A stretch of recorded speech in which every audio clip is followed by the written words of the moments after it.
It began as these things often do, not with a grand announcement, but with a ripple of silence. On a gray Friday in Moscow, a strange stillness fell over the city's political heart.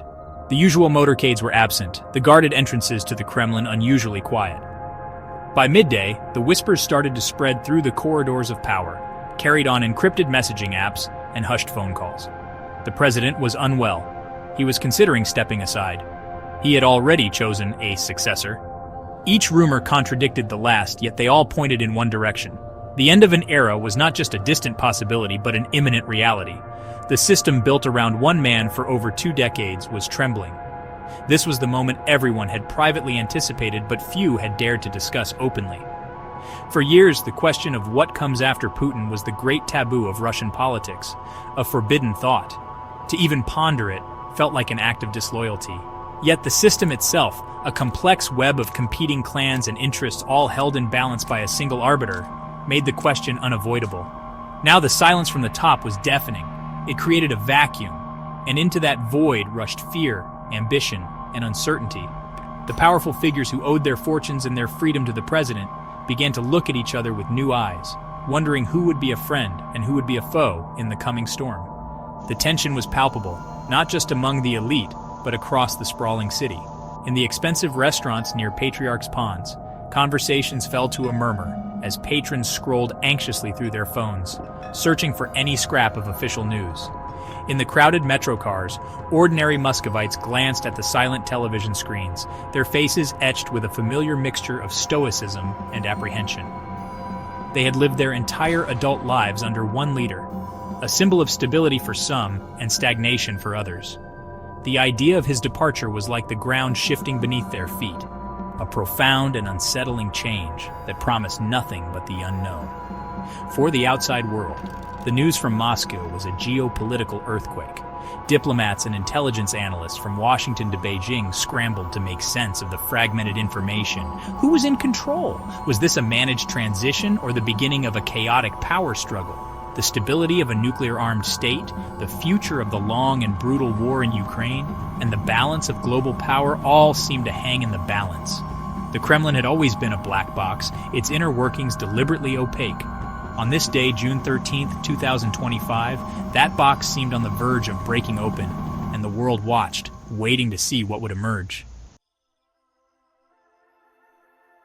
The question of who will succeed the long-serving president is more than just a domestic Russian affair. It is a matter of profound global significance. For over 2 decades, the world has adapted to a Russia shaped by a single powerful will. Foreign policies, economic relationships, and military strategies have all been built around the predictable, if often confrontational, nature of its leader. His departure would unravel this certainty, forcing every major capital to reassess its relationship with Moscow. The personal style and worldview of the next leader could either deepen the existing conflicts, leading to even greater instability, or open a narrow path toward de-escalation and a new kind of dialogue. At the heart of this global anxiety lies the war in Ukraine, a conflict now in its 4th grueling year. The entire justification for the war, its strategic aims, and its relentless execution have been intimately tied to the current president. A successor might feel compelled to double down on the conflict, to prove their strength and loyalty to the hardline factions within the elite. Alternatively, a new leader might see the immense economic and human cost as unsustainable and look for an exit, however difficult. The choice they make will directly impact the lives of millions, determine the future of European security, and redraw the map of international alliances for a generation. Beyond the immediate crisis in Ukraine, the succession will define Russia's role in the world for the foreseeable future. Will the next leader continue the pivot towards Asia, deepening alliances with countries like China and Iran, and positioning Russia as a champion of a new anti-Western world order? Or will they seek to repair the shattered relationship with the West, recognizing the immense cost of isolation? This is not merely a question of foreign policy, but of national identity. Is Russia destined to be a fortress, forever at odds with the outside world, or can it find a different path? The answer will have consequences for everything from global energy markets to nuclear arms control. For Russia itself, the stakes are existential. The transition of power is the ultimate test of the political system's resilience. A smooth, managed handover could preserve the stability that the regime has always prized above all else. However, a contested succession, where different factions vie for control, could unleash a period of internal strife, a modern-day time of troubles. The immense concentration of power in one man's hands means there is no established, trusted mechanism for transferring it. The person who next sits in the Kremlin will not only inherit a country at war, but also a society deeply divided and an economy strained to its limits.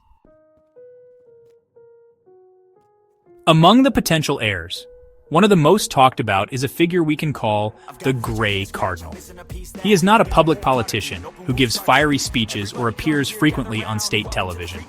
Instead, his power is built behind the scenes, in the quiet offices where the real decisions are made. His background is in the security services, the bedrock of the current regime. He is a man who understands loyalty, discipline, and the intricate dance of power within the Kremlin's walls. For years, he served as a trusted aide, a fixer, the person sent to handle the most delicate and dangerous tasks, from managing regional governors to negotiating with rogue warlords. His greatest strength is his perceived absolute loyalty to his predecessor and the system he built. The elites see him not as a revolutionary who would dismantle their world, but as a guardian who would protect it. He is viewed as the ultimate executor, a man who could manage a transition that preserves the core interests of the ruling class.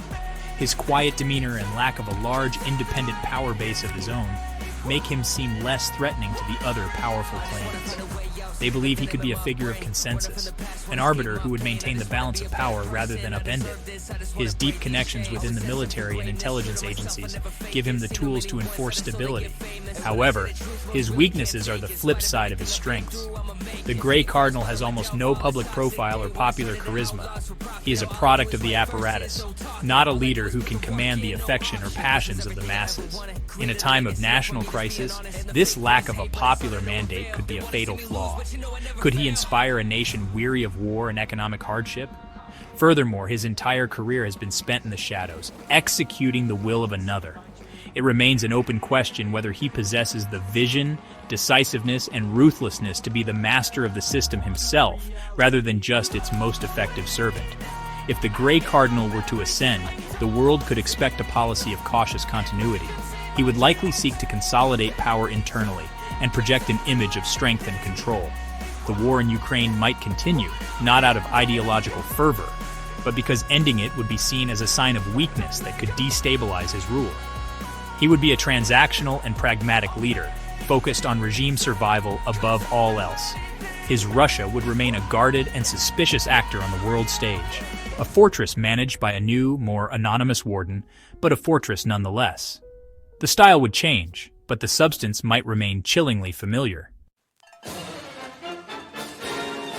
Another prominent figure in the succession drama is the man we might call the fighter. Unlike the Gray Cardinal, this individual thrives in the public eye. He is an ideologue, a true believer in the idea of Russia as a unique civilization, locked in an existential struggle with a hostile West. His rhetoric is sharp, uncompromising, and filled with historical grievances and nationalist pride. He doesn't just govern, he preaches a doctrine of national greatness and sacrifice. His background is not one of quiet bureaucratic service, but of public, often aggressive advocacy for a more assertive and confrontational Russia. He sees the world in black and white as a battle between enemies and allies.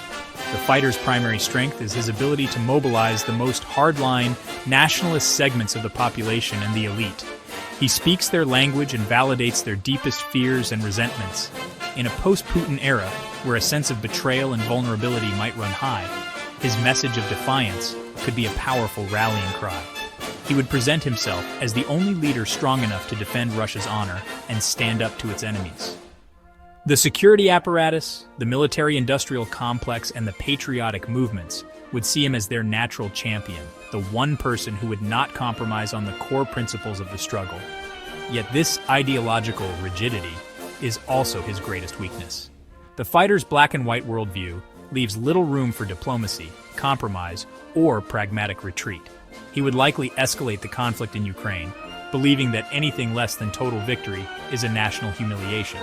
This could push Russia into even deeper international isolation and place an unbearable strain on its economy and society. His confrontational style would alienate more moderate factions within the elite who worry about the long-term costs of perpetual conflict. He risks turning Russia into a pariah state, completely cut off from the global economy and locked in a dangerous, draining war of attrition. For the world, the rise of the fighter would be the most dangerous scenario. It would signal a definitive turn towards a more aggressive and unpredictable Russia. Hopes for any kind of negotiated settlement in Ukraine would vanish, replaced by the grim prospect of a wider, more intense war. He would likely accelerate the arms race, threaten nuclear escalation more openly, and actively work to undermine Western institutions wherever possible. His leadership would not be about managing a stable decline, but about waging a relentless ideological crusade.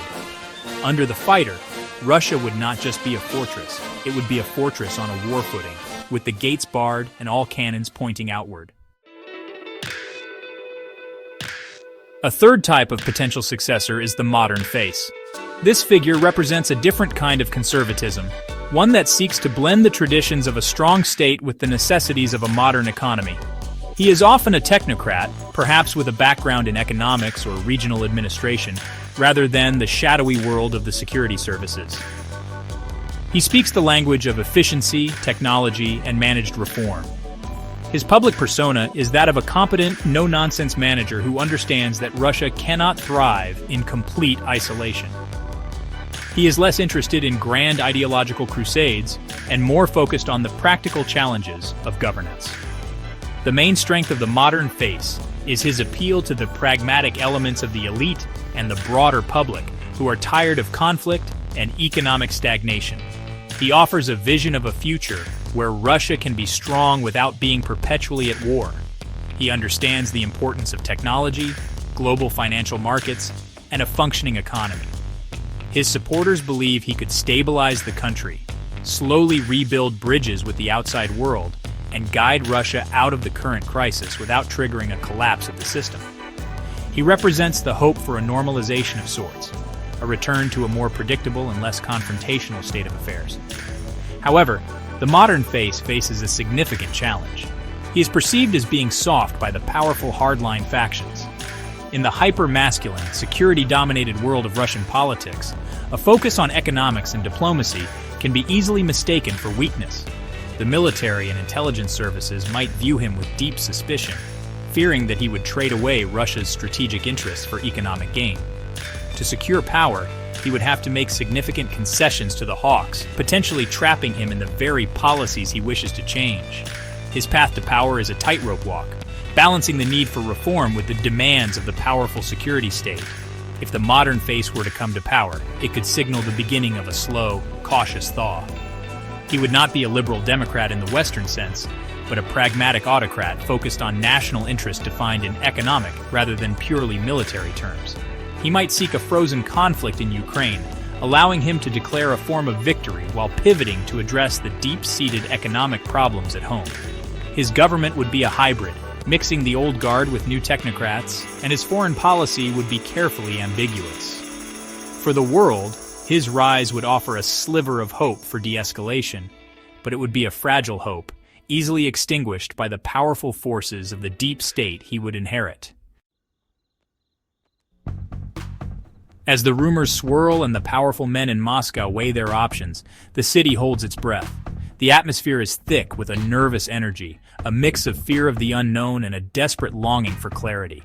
The elite, from oligarchs to generals, are caught in a web of silent calculations, trying to predict which way the winds of power will blow and align themselves accordingly. Loyalty, once a simple matter of allegiance to one man, has become a complex and dangerous game.